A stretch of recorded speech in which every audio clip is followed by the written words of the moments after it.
Thank you.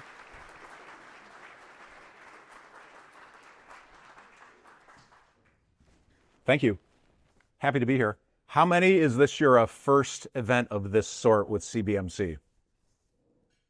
We have that in common. It is going to be for those at least, it will be the best one you've ever been to. I can guarantee that. So thrilled to be here. Really excited about this. When I was asked to do this, I jumped at the opportunity, and it's not totally my style. I'm a bit lower profile. I don't really do these things, but I was really excited. Let me tell you why I was excited and why I stepped out of my, I suppose, comfort zone to do something that I don't normally do. The foundation of my life is my relationship with Christ. Everything that I am, everything I do builds off of that foundation. And I'm going to tell you how that foundation was challenged in a little bit.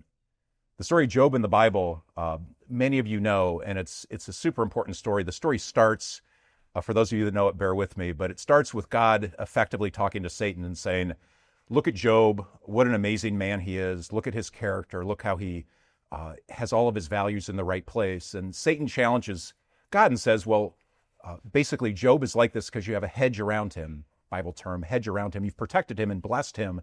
This is the reason why Job acts the way he does. Let me challenge him and we'll really see. The modern day translation of this is the Mike Tyson phrase, everyone has a plan until they get punched in the mouth. If I asked you what your foundation is, have you considered your foundation? Probably not. Like, we're mostly living life and we're doing our thing. We're focused on our jobs. We're focused on our families. And all those things are super important. Few people have had their foundation tested, and that's generally a good thing. I had my foundation tested in a very unique way with a unique health experience I will tell you about. And that's the reason I'm compelled to be here to share the story with you today. My goal today, the reason why I was excited, is for you to hear this story and to leave here and really consider the foundation that your life is built on. Let me give you a little bit of background before I get to the core of the story. Through God's grace, I've lived a very blessed life.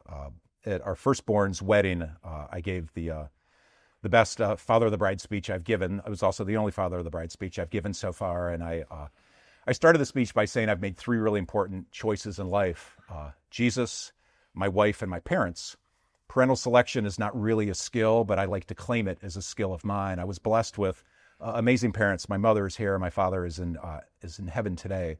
But blessed to grow up in a home that was a remarkable home. The pictures I have of home, I only remember the good things, Mom. But the pictures I have of the home that I grew up in, the two of them sitting in our yellow dining room reading the Bible together, leading Monday night Bible studies, my dad leading Thursday morning Bible study at work. I met somebody today who was in one of those Bible studies.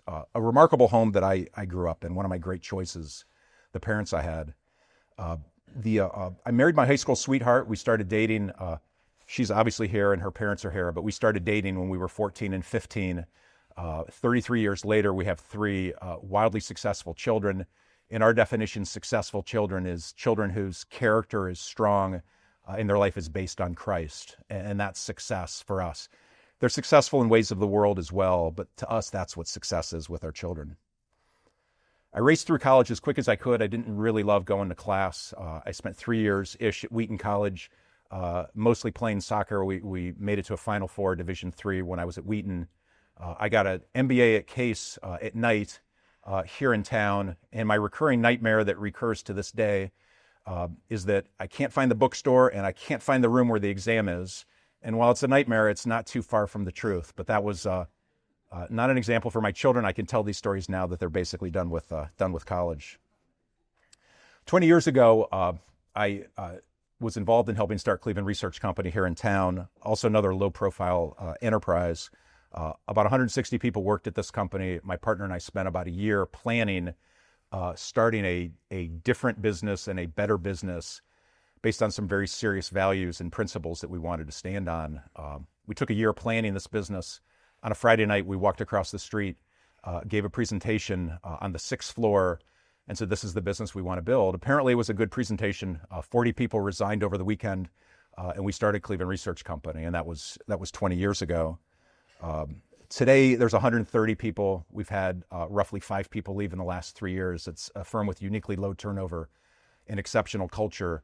We're basically a consulting firm to the largest hedge funds and mutual funds in companies in the U.S., a couple times a month, the Fortune 100 company's stock will move based on something we've published. And so it's a pretty big and strong voice from a group of exceptional people.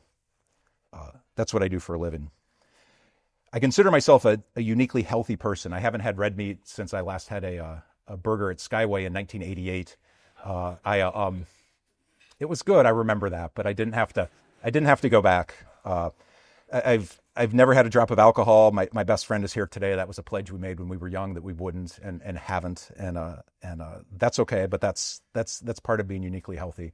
360 plus days a year, pretty much my whole life I've exercised.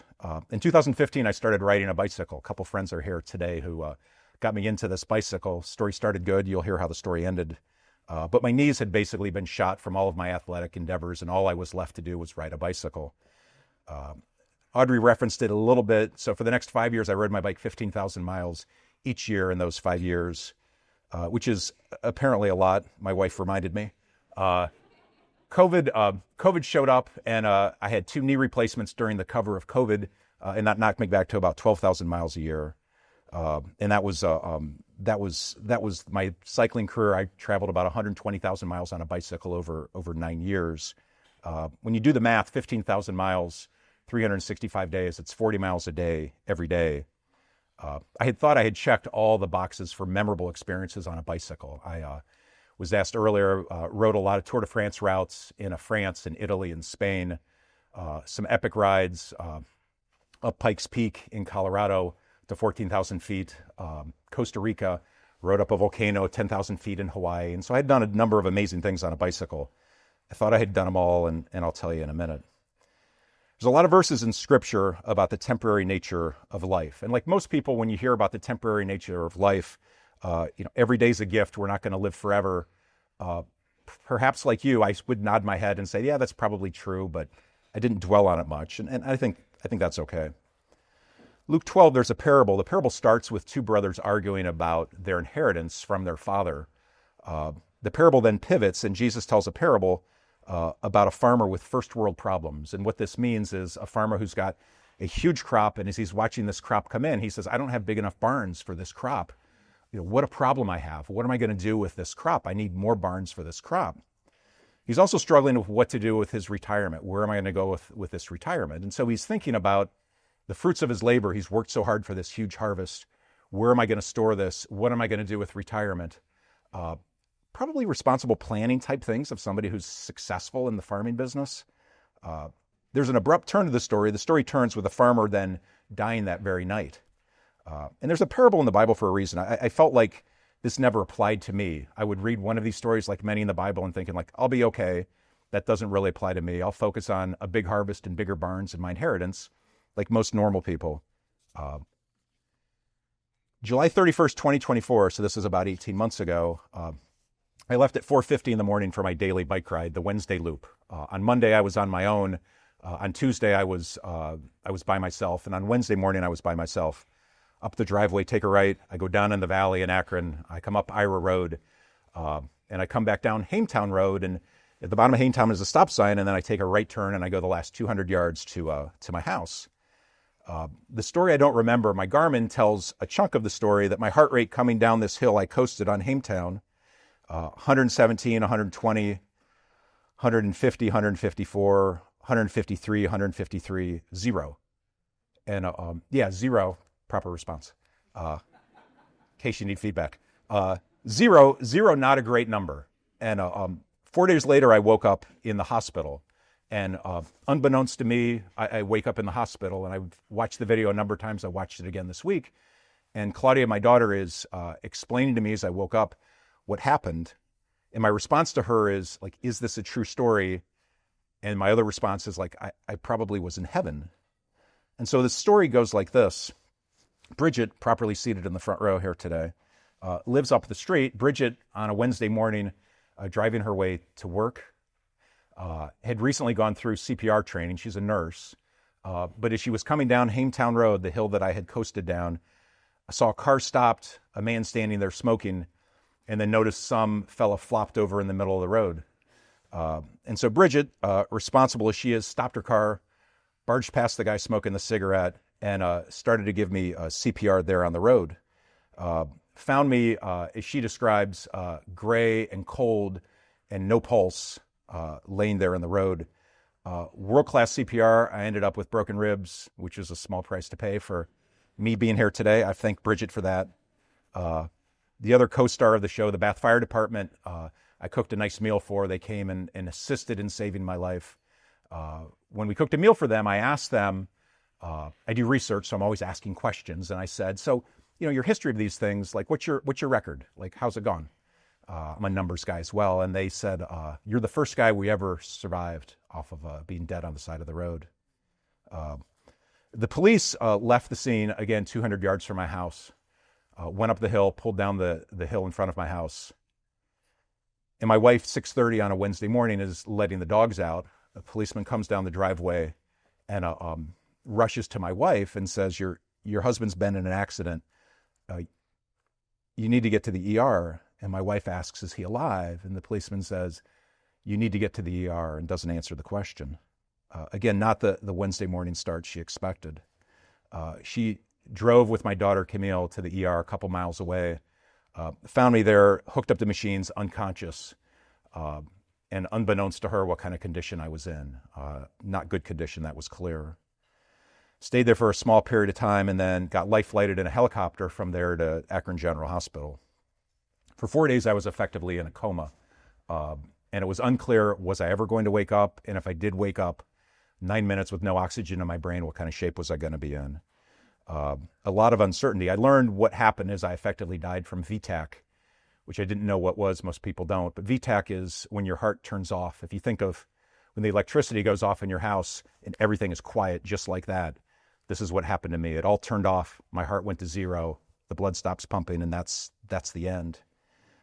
And so for 9 minutes, that's where I was. The movies and the things you see on TV of the pain and the bright light and the struggle and, let me get in there. I'm just at zero for 9 minutes.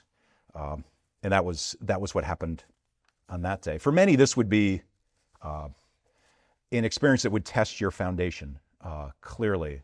My family in the hospital, amazing pictures of people who were with my family over those 4 days, uncertainty, am I going to wake up and what would I be if I would wake up?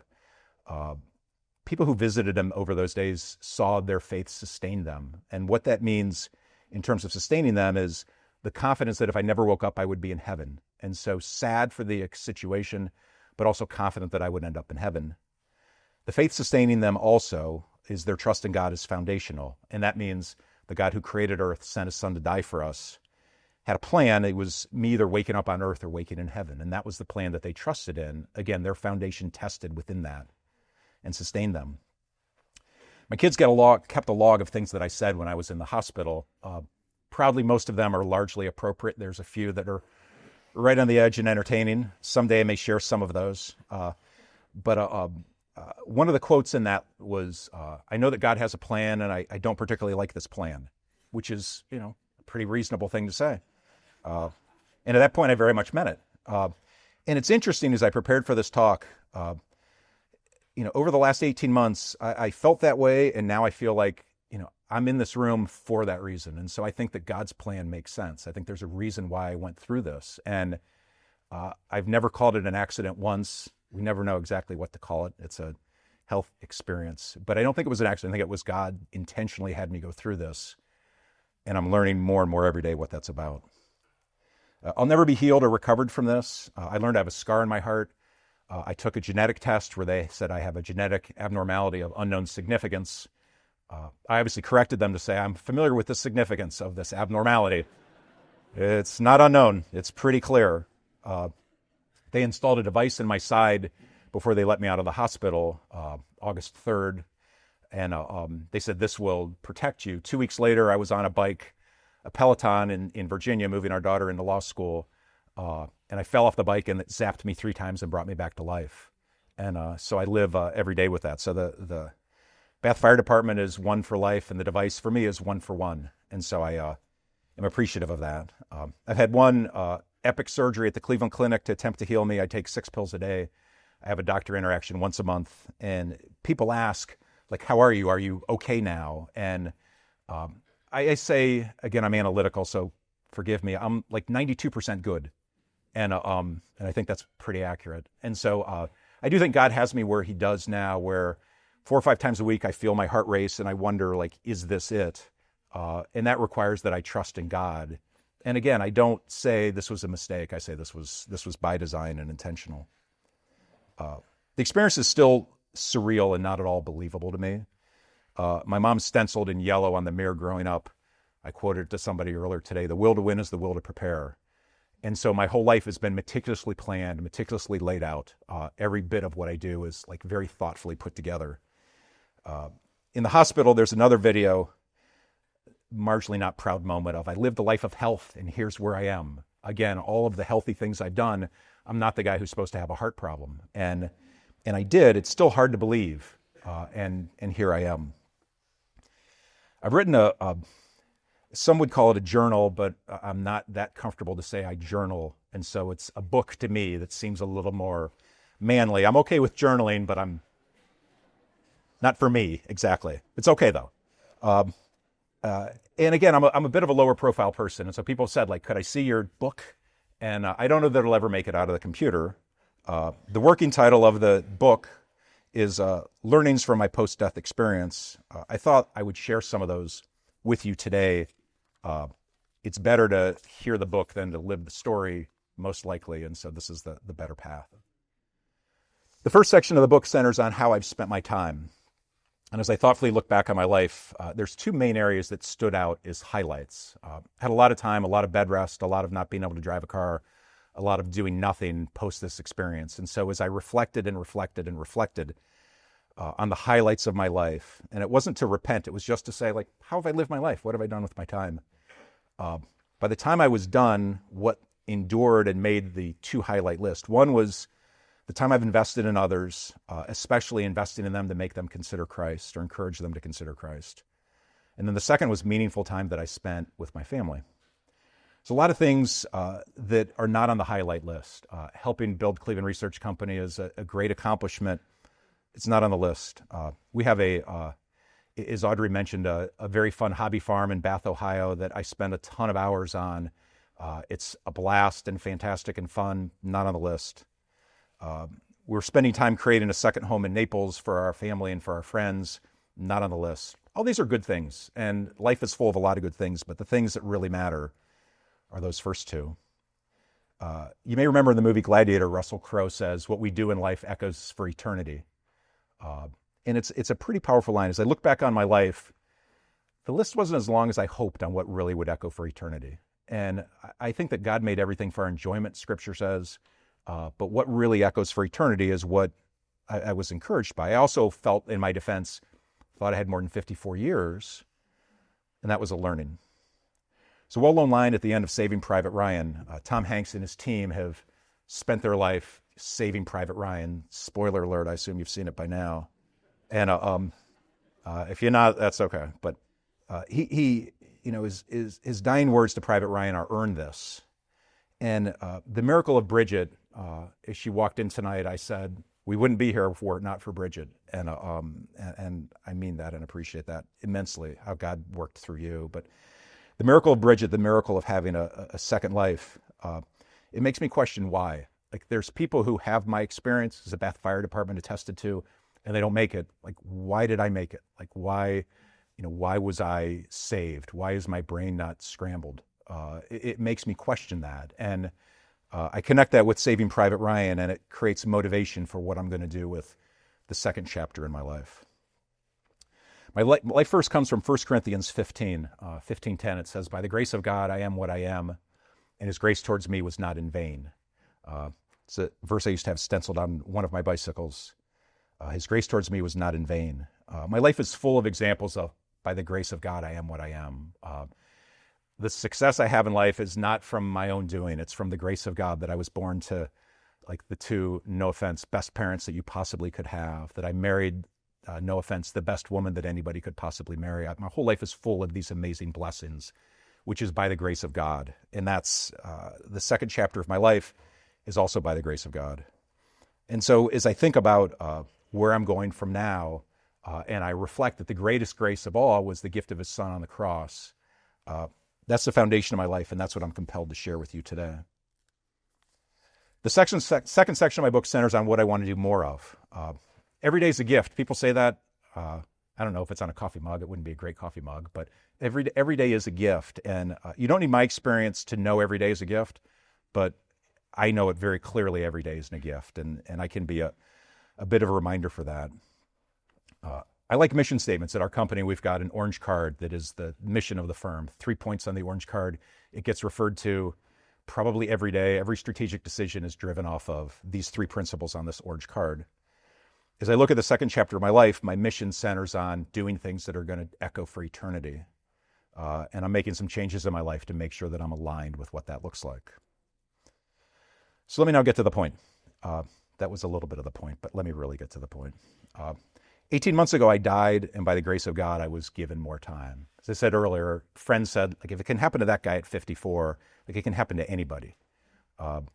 And it's likely not going to happen to you the way that it happened to me, but the reality is that, like, that final day comes for all of us. And I can attest to that. I get 2 shots at it, but it comes for all of us, and I think that's important. I'm again convinced. I was asked today, are you nervous or anxious about this? And I am convinced the reason I was given a second chance was to be here to share this story with you and hopefully be impactful for your life. I wasn't given a second chance to enjoy and live life. It was to be purposeful and to hopefully God through me play a role in you thinking about this. So you can listen to my 2 points if you would. First of all, I would encourage you to examine the foundation that your life is built on. I talked about foundation a lot through this story, but think about the foundation. I'm 100% aware that every day is a gift. When I look back and consider what echoes for eternity, that part is something that's super important. For me, the foundation of my life is the best way to navigate life on earth. That relates to the trauma I experienced, to my place in eternity and living every day. And so for me, the foundation of life is sustained my family while I was in the hospital, sustains me today of this is what my foundation is built on, is on Christ. There's a wonderful hymn, Great is Thy Faithfulness. I'm not going to sing it for you, which you can all appreciate. But great is thy faithfulness speaks of strength for today and bright hope for tomorrow. And that is the point of faithfulness. That is the importance of a foundation in God, is strength for today and bright hope for tomorrow. Those are 2 pretty good things. I can attest to that. Second thing I want you to leave our time with is considering where you'll spend eternity. Again, I don't know how much longer I have. You don't either. Like the farmer, I spend a lot of time planting the crops and harvesting the crops and thinking about the future. And again, I think that's okay. That's the responsible thing. But eternity is out there. I think that as I ask people, like, have you considered your place in eternity? The first response is like, what's wrong with you? Like, what are we talking about here? Have I considered my place in eternity? They'd rather talk about something light and enjoyable. And there's nothing wrong with that. But at some point, you have to solve for eternity. When I push people, mostly the answer is like, yeah, I don't know, or, I hope, or I think, and not the great answers, but none of those are great answers. Sorry. I do have absolute certainty the next time that I wake up, I will wake up with my Savior in heaven. The Bible states really clearly, when our time on earth is done, we'll stand in judgment. And at the gates of heaven, there's one question asked: why should I let you into heaven? The Bible is very clear. Romans 10 speaks to this very clear. It's not that complicated. If you believe in your heart and confess with your mouth that Jesus is Lord, you'll be saved. If doing good things was enough, he wouldn't have sent his son to die on the cross for our sins. It's not that complicated, but it is a step. I'd be thrilled to connect with you to talk further about this offline. We're opening a part of the second chapter. We're opening a bakery in April. You may have read. We're super excited about baked goods and a cafe, and all this is wonderful. But the central focus of this cafe is to create a space for people to not only enjoy those things, but to connect and really to consider. I got a job at Cleveland Research for a while, but I look forward to connecting with people there and challenging people to really think about their foundation and their eternity. Again, I don't want to assume how the foundation of your life is playing out. I know how the foundation of my life is playing out, and that's why I'm compelled to share this with you. My second favorite book is a book by C.S. Lewis, Screwtape Letters. It's 80 years old, and it's as relevant today as it was 80 years ago. And Screwtape Letters is a story of Satan tempting man on earth. And the temptation is very interesting. The temptation is about how do I distract man? And it talks about little distractions a game of cards would do. In the modern day, a cell phone would do. Our life is full of distractions. I'm compelled to have this talk with you. You've all listened very closely, and you will have distractions the minute that you walk out of this room, and that's how Satan works. My prayer in advance of today, my prayer today is that you can overcome those real efforts to distract and really evaluate your foundation and your eternity. That's all I have. Thank you.